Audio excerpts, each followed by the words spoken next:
Mince, c'est la fête des pères et j'ai toujours pas créé de cadeau. Bon, bah c'est pas grave, on va lui faire un super design avec Affinity Designer et je vous montre ça juste après l'intro.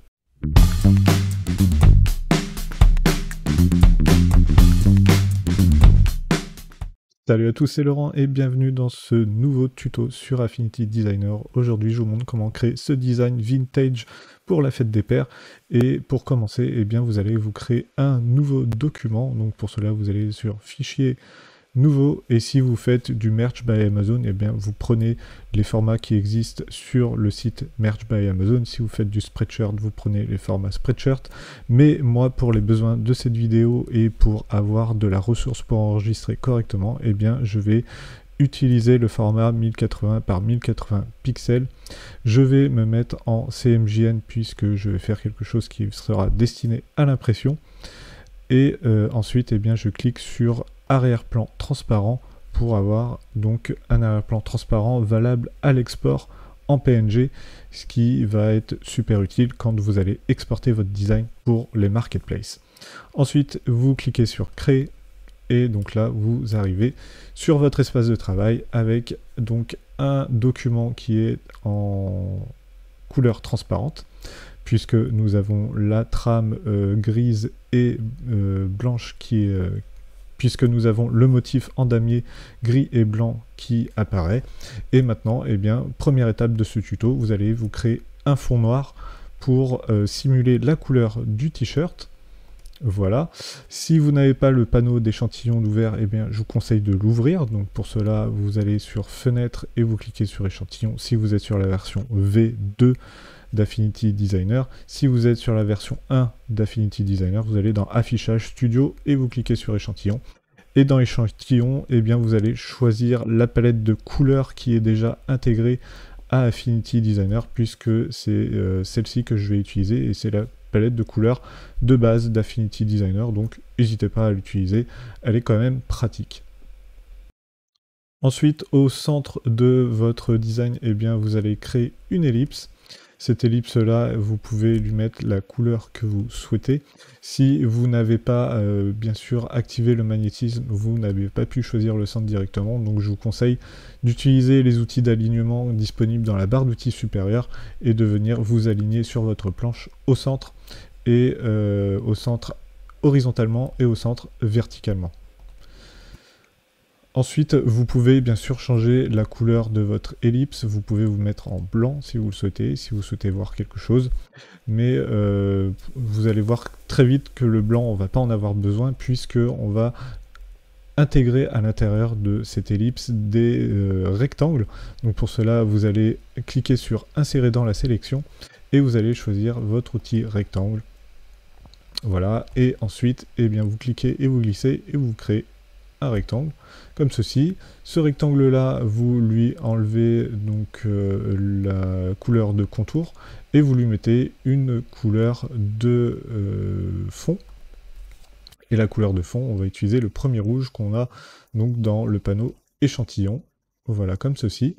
Vous alignez bien donc votre forme sur l'ellipse, et puis ensuite, en maintenant Shift et CTRL, vous allez la copier et la glisser, et puis vous laissez un petit espace entre les deux rectangles, et ensuite avec CTRL-J, vous dupliquez les rectangles jusqu'au bout. Vous pouvez ensuite sélectionner tous les rectangles depuis votre panneau calque, vous maintenez Shift et puis vous venez sélectionner vos rectangles, et ces rectangles-là, eh bien, vous pouvez là aussi les centrer sur votre espace de travail. Ça sera toujours plus propre et plus équilibré dans votre composition graphique. Et avec ces rectangles, on va créer un composé, puisque ici, eh bien, on va utiliser la fonction composé pour pouvoir jouer avec les différents éléments vectoriels qu'on va importer dans notre design. Donc vous allez cliquer sur calque et vous allez créer un composé. Et donc là, normalement, vous avez votre composé qui est dans l'ellipse, et vous allez pouvoir maintenant venir importer des éléments vectoriels dans ce composé-là et en faire des opérations booléennes non destructives. Avant de faire donc ces éléments de design, vous allez quand même aussi pouvoir tracer une deuxième ellipse Donc vous allez pouvoir la tracer directement au milieu. Et cette ellipse-là va vous servir pour créer du texte incurvé. Et puis vous pouvez renommer l'ellipse en ellipse texte. Comme ça, vous allez pouvoir vous repérer plus facilement dans votre organisation. Vous verrouillez cette ellipse-là, histoire de ne pas vous tromper dans les manipulations. Et maintenant, eh bien, vous allez pouvoir tracer donc, dans le calque ellipse. Donc vous cliquez bien sur Insérer dans la sélection. Vous allez pouvoir tracer un nouveau rectangle. Cette fois-ci, ce rectangle, vous allez le passer en noir. Et sur ce rectangle, eh bien, on va créer donc de l'herbe. On va dessiner de l'herbe avec l'outil crayon, qui est accessible juste ici, à côté du pinceau vectoriel. Donc vous prenez l'outil crayon, et ensuite vous allez dans Trait, et vous allez configurer le trait que vous allez créer avec le crayon. Donc ici, on crée un premier trait. Vous voyez qu'il n'a pas du tout de couleur, donc vous allez pouvoir aller sur le panneau échantillon, cliquer sur la couleur de trait et lui appliquer une couleur de trait noire. Vous allez pouvoir ensuite gérer la largeur du trait, donc avec le panneau trait, et vous allez pouvoir vous mettre à 11 pixels par exemple. Et ensuite, je vous invite à aller cliquer sur pression. Et sur pression, eh bien, vous allez cliquer une première fois sur le bouton sur la petite poignée de droite, et une deuxième fois encore sur la petite poignée de droite, et ensuite vous maintenez la poignée, vous cliquez, vous glissez, et vous allez jusqu'en bas, et puis vous enregistrez le profil. Et là, normalement, votre trait s'est affiné vers le haut, ce qui fait que, eh bien, maintenant, quand vous allez tracer un trait avec le crayon, eh bien, votre trait sera beaucoup plus fin en haut, et c'est comme ça que vous allez pouvoir créer des petites brindilles d'herbe, et vous allez pouvoir vous faire un motif d'herbe complètement vectoriel grâce à cette méthode-là. Vous venez sélectionner toutes vos courbes, et ces courbes, eh bien, vous allez directement dans Calque pour les vectoriser. Donc vous allez cliquer sur Vectoriser le contour, et vos courbes se sont transformées donc en objets vectoriels. Ces objets vectoriels-là, eh bien, vous allez pouvoir utiliser le Pathfinder addition, l'opération booléenne d'addition pour les associer.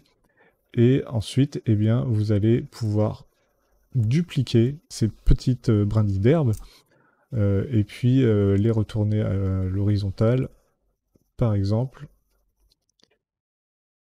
et associer une nouvelle fois avec l'opération booléenne ces deux éléments-là. Et puis hop, ensuite vous allez pouvoir les dupliquer comme ceci, et vous faites CTRL-J, voilà. Et donc là vous avez un petit motif d'herbe qui est créé. Bien sûr, vous pouvez l'ajuster ensuite. Hop, si vous voulez pas que ça soit trop grand, vous pouvez le faire de cette manière-là. Et puis vous pouvez, hop, continuer à en remettre, si vous le souhaitez, hein, bien sûr. Vous n'êtes pas obligé. Hop, voilà. Et ensuite, vous reprenez toutes ces brindilles d'herbe là, et puis vous les associez grâce aux opérations booléennes. Hop, d'addition, voilà. Donc là, vous avez une courbe qui est faite, vous avez juste des brindilles qui sont faites, et vous pouvez les associer avec le rectangle ou non, vous avez le choix. Puisque ces deux éléments-là, eh bien, on va les passer directement dans notre groupe composé. Donc vous voyez que là, ils disparaissent puisqu'ils prennent la couleur du groupe composé. Et ici, eh bien, si vous souhaitez les soustraire, eh bien, vous cliquez sur Soustraction. Et là, donc, normalement, vous voyez la couleur donc, de l'ellipse qui apparaît, donc la couleur blanche. Hop, et si on enlève la couleur blanche de l'ellipse, la couleur de fond blanche de l'ellipse, eh bien, on a du transparent, et notre transparent, eh bien, ça nous permet de faire apparaître le fond de notre t-shirt, qui est le rectangle qu'on a tracé en premier, souvenez-vous. Si j'enlève ce rectangle-là, eh bien, j'ai le fond transparent. Et donc là, on va procéder de cette manière-là pour toutes les autres formes. Donc on va pouvoir venir intégrer dans le composé une forme de silhouette de papa. Ce sont des silhouettes que j'ai trouvées sur Creative Fabrica, donc ce sont des éléments vectoriels qui sont payants, donc si vous passez par mon lien, eh bien je touche une petite commission Pour avoir ces silhouettes sur le côté là, eh bien j'ai créé des bibliothèques de contenu, donc bibliothèque de contenu silhouette avec une sous-catégorie papa et une sous-catégorie arbre. Donc si vous ne savez pas comment créer une bibliothèque de contenu, vous pouvez aller voir mon petit tuto que j'ai fait sur la version 1 d'Affinity Designer et c'est disponible en haut à droite de votre écran.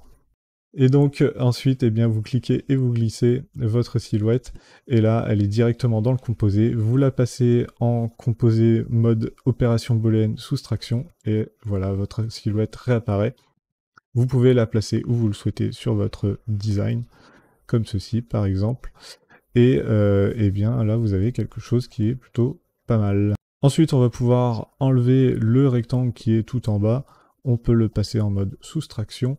Et on va pouvoir passer nos deux éléments juste ici en bas, comme ceci, et déplacer notre silhouette, hop, par ici. Vous pouvez donc ensuite répéter cette opération aussi pour les arbres. Donc là aussi, je vous laisse un lien en description. C'est un lien Creative Fabrica si vous souhaitez récupérer les silhouettes. Là aussi, un lien affilié. Donc allez-y si vous souhaitez utiliser ces éléments-là. Et donc là, vous cliquez dans le composé et puis vous cliquez et vous glissez votre silhouette. Et maintenant, eh bien, je peux soustraire donc là aussi cette silhouette. Et ensuite, eh bien, je la hop. Et ensuite, je la réduis en maintenant Shift et CTRL. Je la réduis en son centre, proportionnellement en son centre. Et hop, je peux me mettre là où je veux sur mon design. Hop, comme ceci. Voilà. En maintenant CTRL, ça me permet donc de copier et coller directement ma silhouette. Et puis, hop, je vais agrandir un petit peu plus le sapin. Je vais reprendre ces deux silhouettes-là. On va les réduire encore un peu, histoire d'avoir quelque chose d'un petit peu plus lisible. Voilà. Voilà. Et ensuite, avec Shift et CTRL de maintenu, je copie-colle donc ces deux silhouettes-là et je les inverse de l'autre côté de mon design.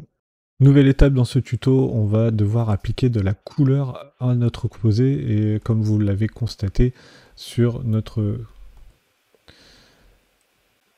Nouvelle étape dans ce tuto, comme vous l'avez constaté, le composé ne peut avoir qu'une seule couleur, on ne peut pas avoir différents éléments de couleur dans un seul composé. Donc pour cela, on va devoir tricher un peu, donc on va utiliser l'outil de remplissage et on va appliquer un dégradé. Donc dans notre dégradé, on va appliquer le premier rouge de la palette échantillon d'Affinity Designer. Ensuite, en deuxième point, on vient donc cliquer sur notre ligne de dégradé comme ceci et on applique le même rouge. En troisième point, on vient appliquer le orange qui est juste après dans la palette de dégradé. En quatrième point, on vient appliquer un orange un petit peu plus clair. Et en cinquième point, on vient appliquer du jaune. Et maintenant, eh bien, il suffit de venir déplacer les petites poignées de chacun des dégradés vers le haut de chacune des couleurs pour avoir des dégradés, pour avoir des couleurs bien distinctes et sans ou avec très peu de dégradés. Voici venu le moment d'insérer du texte. Maintenant, donc, vous allez pouvoir utiliser le petit calque ellipse texte que vous avez conservé précédemment. Vous le déverrouillez et ensuite vous prenez l'outil de texte artistique. Vous cliquez une fois sur votre ellipse texte et puis ensuite vous tapez votre texte. Donc là, meilleur papa. Et ensuite, avec les poignées, vous allez pouvoir donc déplacer votre texte sur l'ellipse. Donc vous voyez que ici on n'est pas au bon endroit, on n'est pas comme il faut. Donc pour cela, vous prenez votre poignée verte, vous l'amenez sur la poignée rouge là-bas, et bam, ça s'inverse pour se mettre dans le bon sens. Et ensuite, vous reprenez la poignée verte pour l'aligner cette fois-ci, hop, juste au milieu comme ceci. Et vous prenez l'autre poignée rouge que vous voyez apparaître juste en bas pour l'aligner comme cela. Et n'oubliez pas ensuite de venir aligner votre texte au centre Et puis ensuite, eh bien, vous venez choisir la typographie de votre choix. Moi, pour ce tuto, j'ai utilisé la typographie Marrons que j'ai téléchargée depuis Creative Fabrica. Donc là aussi, une typographie payante mais de qualité, et vous pouvez la passer dans une taille supérieure. Donc là 72 points parce que je suis en 1080 pixels par 1080 pixels, mais si vous êtes dans une plus grande taille, bien sûr, la taille de la typo va être proportionnelle au format que vous utilisez. Et donc là, vous avez déjà créé votre premier texte. Ensuite, avec l'outil de texte artistique, vous pouvez ajouter du texte juste en dessous, et on va mettre Galaxy. Sur les deux, on va mettre un autre texte. Hop, et le texte Galaxy, eh bien, vous pouvez venir le placer au centre de votre design. Hop, comme ceci. Là, on est bien au centre de la planche. On contrôle quand même. Vous pouvez l'agrandir, histoire de le mettre bien en évidence. Et ensuite, eh bien, on va venir changer de typographie pour mettre de la... On va pouvoir lui mettre la milestone que j'aime bien. On réduit la taille, hop, voilà. Et donc là, on a quelque chose de plutôt pas mal. Donc vous avez créé tous vos textes. Si vous souhaitez les ajuster, vous pouvez toujours le faire.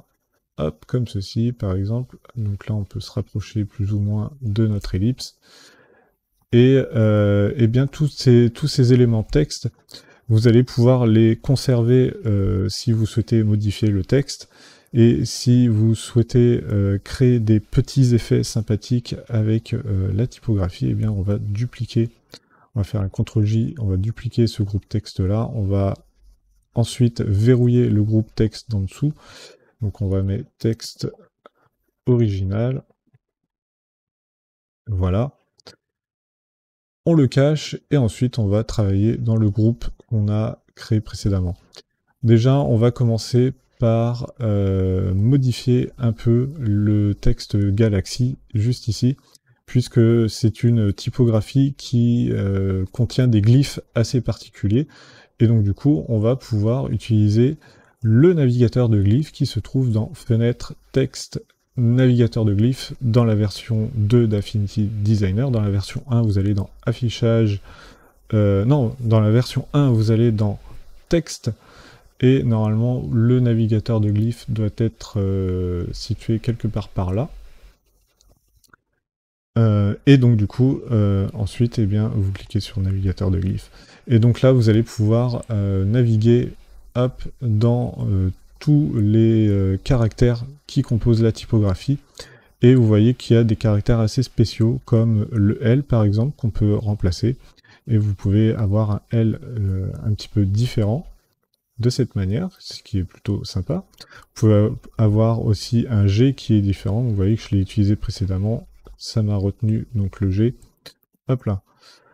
Ça m'a retenu le G que j'ai utilisé précédemment. Et donc là, on a quelque chose de plutôt intéressant en termes de typographie. Pareil avec le E. Vous pouvez faire pareil en haut avec le M. Vous voyez qu'on a ici, hop, des différents M qu'on peut utiliser. Donc on a un M comme ceci, et puis on a ce M là qui est plutôt pas mal à utiliser, qu'on va associer avec le P qui est comme ça.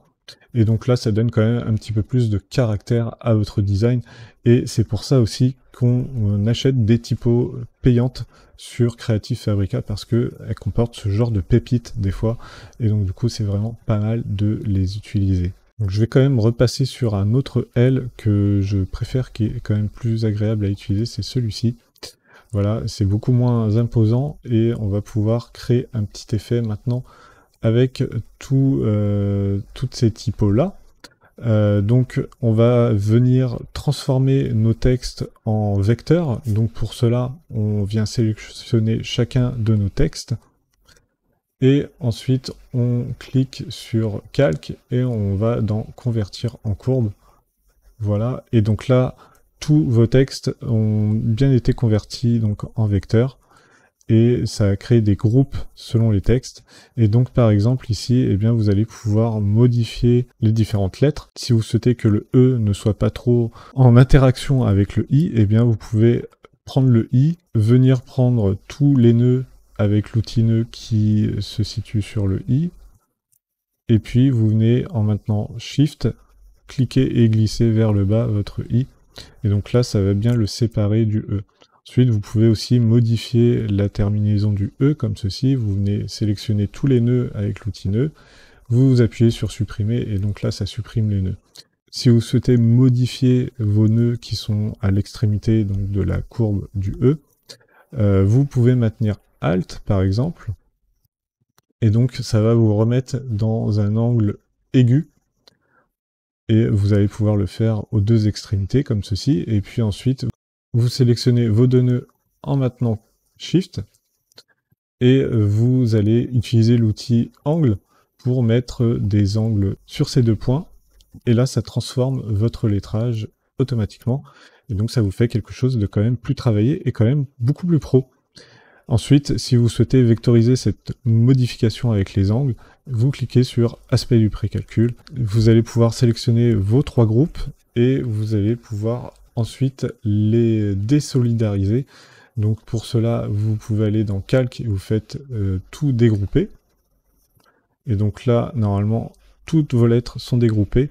Et ensuite, avec les opérations booléennes, cette fois-ci les opérations booléennes classiques, donc destructives, c'est pour ça que je vous ai demandé de copier votre texte avant pour pouvoir ensuite les additionner. Et donc là, vous n'avez qu'une seule courbe avec tout votre texte et ce n'est plus éditable, donc vous ne pouvez pas retourner en arrière avec ce texte.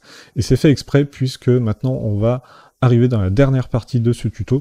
Et cette dernière partie, c'est venir appliquer une texture dans le texte et dans le design que nous avons juste en dessous avec notre papa. Vous allez sélectionner la dernière coupe que vous avez fait, donc le dernier calque que vous avez fait, donc avec le texte vectoriel. Pour appliquer une texture dans ce texte vectoriel, eh bien on va d'abord cliquer sur insérer dans la sélection et vous allez aller chercher dans le panneau contenu le pack spray que vous pouvez normalement télécharger lorsque vous avez acheté votre licence Affinity. Donc si vous ne l'avez pas fait, eh bien vous allez dans Aide, vous allez sur Mon compte, et ensuite vous regardez donc les modules complémentaires que vous avez à votre disposition. Et normalement, si tout va bien, eh bien vous avez le Spray Paint Texture qui a été installé. Si vous ne l'avez pas fait, eh bien vous cliquez sur le petit nuage juste ici, comme ça, pour pouvoir installer le pack de texture et le retrouver ensuite dans le panneau contenu. Et maintenant que vous avez donc ce panneau d'ouvert, eh bien vous venez sélectionner une texture. Ici, je vais prendre la texture numéro 4. Je clique et je glisse la texture et vous voyez qu'elle s'applique directement donc dans mon texte. Et cette texture-là, elle est en format JPEG, donc elle est pixelisée.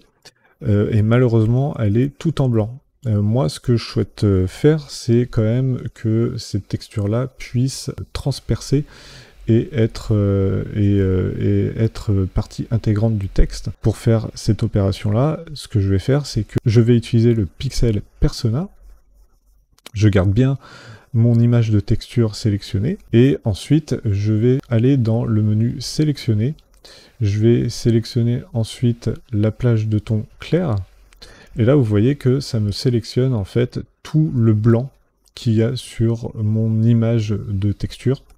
Je fais supprimer.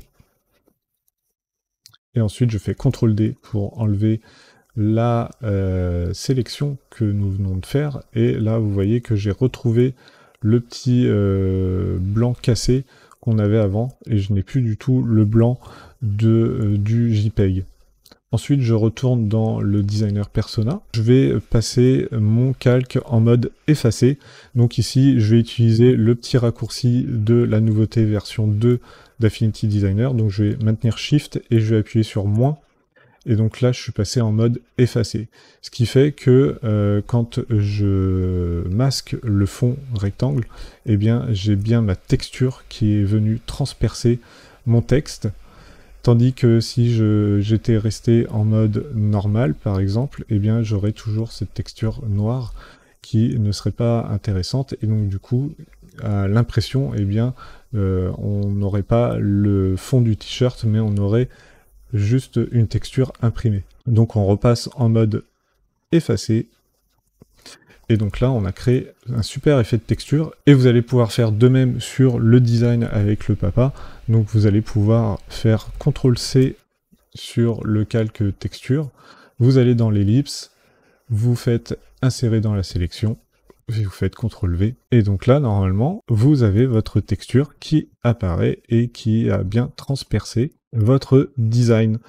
Vous pouvez réafficher donc le fond, et donc là vous pouvez constater que l'effet est plutôt réussi, et maintenant si vous voulez exporter votre design, eh bien vous enlevez le fond, et puis vous faites fichier exporter, ou la manipulation Shift Ctrl Alt plus S,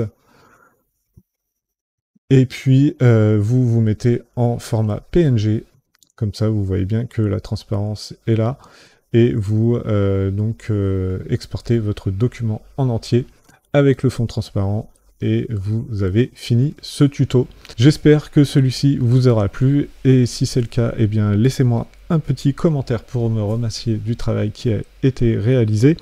Vous pouvez aussi partager ce tuto sur les réseaux sociaux à vos amis qui souhaitent se lancer dans Affinity Designer au lieu d'Illustrator, et vous pouvez aussi me laisser un petit pouce levé en l'air pour référencer la vidéo. Je vous souhaite un très bon apprentissage sur Affinity Designer. C'était Laurent, je vous dis à plus, ciao.